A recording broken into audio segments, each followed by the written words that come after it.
Hello बच्चों, चलिए प्रश्न को पढ़ते हैं। प्रश्न में दिया है कॉम्प्लेक्स प्रकार के एंजाइम में प्रोटीन के भाग को क्या कहते हैं। तो इस प्रश्न की मुख्य अवधारणा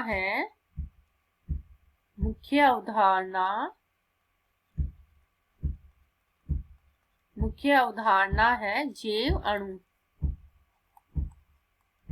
अणु। तो इसमें जो कॉम्प्लेक्स प्रकार की जो एंजाइम होता है उसके जो प्रोटीन भाग होते हैं उसके बारे में पूछा गया है। तो वो होता है कॉम्प्लेक्स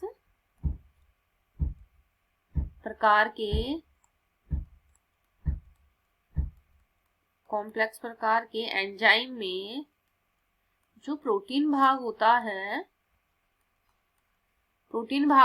उसको एपो एंजाइम बोलते हैं। तो उसको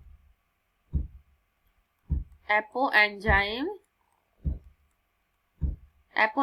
बोलते हैं। और जो अप्रोटीन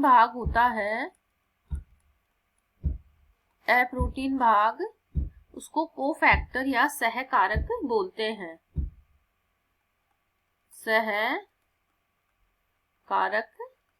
या कोफैक्टर बोलते हैं। और जो ये सहकारक होते हैं ये 3 प्रकार के होते हैं। सहकारक जो होते हैं वो 3 प्रकार के होते हैं। इसमें पहला है धातु आयन जैसे जिंक।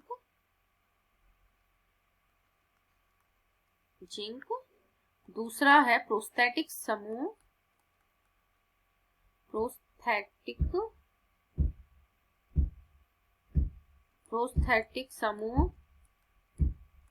और तीसरा है सह एंजाइम